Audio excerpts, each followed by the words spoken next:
नमस्कार दोस्तों। देखिए, फ़िलिस्तीन और इजराइल का जो मसला है वो सब लोग जानते हैं कि क्या मसला है। ये बरसों बरस से चलने वाला मुद्दा है। इसे लेकर दुनिया भर में मीडिया में ज़बरदस्त कवरेज इस समय हो रही है।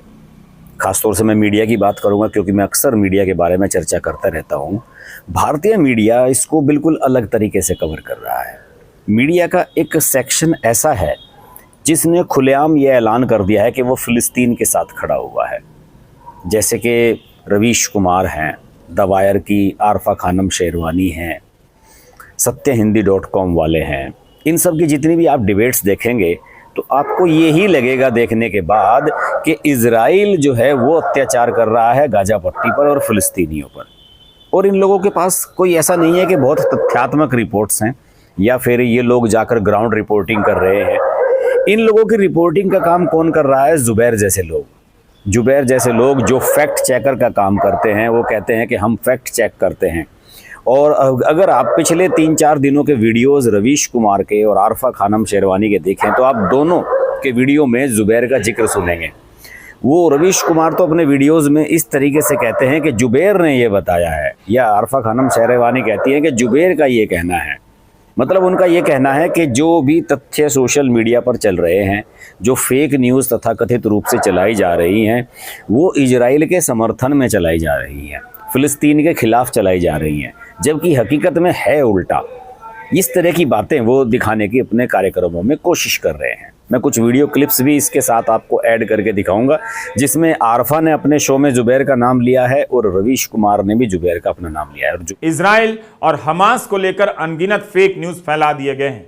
ऑल्ट न्यूज के फैक्ट चेकर जुबैर के हैंडल पर ऐसे तमाम पोस्ट की पोल खोली गई है।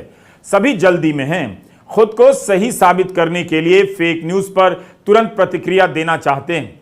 इस होड़ के कारण भी फेक न्यूज तेजी से फैलता जाता है। 40 बच्चे बेहेडेड 40 बेबीज, ये जो एक हेडलाइन थी बेहेडेड 40 बेबीज, ये जंगल में आग की तरह फैल गई। और जुबैर ने अभी ये अखबार की क्लिपिंग्स भी लगाई हैं जिसमें बताया कि अखबारों में छप चुका है। अब आकर पता चल रहा है कि दरअसल ऐसा कोई घटनाक्रम हुआ ही नहीं। जुबैर कितना बड़ा फैक्ट चेकर है आप जानते ही हैं। पुलिस उसे एक बार पकड़ चुकी है। गलत खबरों को शेयर कर देना, केवल उन खबरों के उन हिस्सों को एडिट करके शेयर कर देना जो जुबैर की मानसिकता या फिर जो किसे कहते हैं कि अपीजमेंट को शो करता है, वो ही काम जुबैर करता है। और अब रवीश कुमार, मुझे लगता है कि जब एनडीटीवी में रवीश कुमार हुआ करते थे तो उनके पास अच्छी खासी लंबी चौड़ी टीम हुआ करती थी रिसर्चर्स की, जो रिसर्च करके उन्हें दिया करते थे। लेकिन आजकल मुझे लगता है कि रवीश कुमार के पास रिसर्चर नहीं रहे हैं और रिसर्च करने के लिए उन्होंने सहारा लेना शुरू कर दिया है जुबैर जैसे फैक्ट चेकर्स का, जिनकी आज तक कोई क्रेडिबिलिटी नहीं बन पाई है।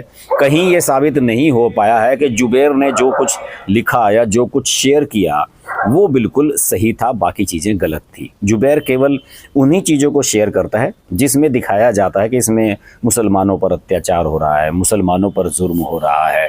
इसी तरह का उसका स्टैंड है। आजकल आप उसके ट्वीट्स उठाकर देखिएगा, मैं यहाँ पर स्क्रीन शॉट उसके लगा दूंगा। आजकल जितने भी ट्वीट जुबैर के आ रहे हैं, आप उनमें देखेंगे कि वो यही दिखाने की कोशिश कर रहा है कि फ़िलिस्तीनियों पर बहुत ज़्यादा जुल्म इजराइल के सैनिक या इजराइल कर रहा है और फ़िलिस्तीनियों के साथ दुनिया में कोई नहीं खड़ा हुआ है। जबकि आप सब लोग जानते हैं कि ये मुद्दा कहाँ से शुरू हुआ है और ये कहाँ ख़त्म होने जा रहा है। शुरुआत हमास ने की थी, जो आतंकवादी संगठन है और जिसको फ़िलिस्तीन सपोर्ट करता है। शुरुआत वहीं से हुई है।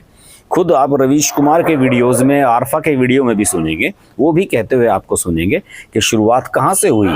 हजारों लोग मार दिए बम फेंक कर हमास ने, उसके बाद इजराइल ने प्रतिक्रिया करी। लेकिन वो जो मर गए हैं लोग इजराइल के, उसे ना उनका बदला लेना चाहिए, ना उसके बदले में कोई रिएक्शन करना चाहिए। इजराइल को चुपचाप बैठ जाना चाहिए। भला ऐसे कैसे संभव है? इजराइल एक शासिक कंट्री है।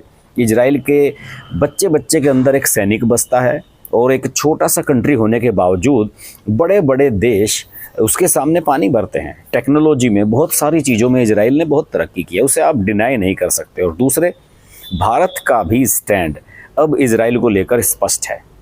भारत सरकार, मोदी इजराइल के साथ खड़े हुए हैं। और यही परेशानी की वजह है कि आरफा, रवीश कुमार, सत्यहिंदी.com, आशुतोष, इस दिन जैसे लोगों को परेशानी होती है कि साहब नरेंद्र मोदी ने वो स्टैंड क्यों बदल दिया जो कभी इंदिरा गांधी ने फ़िलिस्तीन के समर्थन में लिया हुआ था एक पुराने समय में। लेकिन ये नरेंद्र मोदी का दौर है, नरेंद्र मोदी इसी तरीके से काम करते हैं। लेकिन इन लोगों से आप होशियार रहिएगा। रवीश कुमार और आरफा जैसे लोग ब्रेन वॉश करने का काम करते हैं। ये दिखाने, आपको केवल एक तरफा तस्वीर दिखाएंगे, तस्वीर का दूसरा पहलू नहीं बताएंगे। और रवीश कुमार अपने शो में बार बार बेंजामिन नेतन्याहू जो प्रधानमंत्री हैं इजराइल के, उनके बारे में ऐसा परसेप्शन क्रिएट करने की कोशिश करते हुए नजर आएंगे कि जैसे वो बेंजामिन नेतन्याहू के बारे में नहीं, नरेंद्र मोदी के बारे में बोल रहे हों, क्योंकि नरेंद्र मोदी से बहुत नफरत करते हैं रवीश कुमार।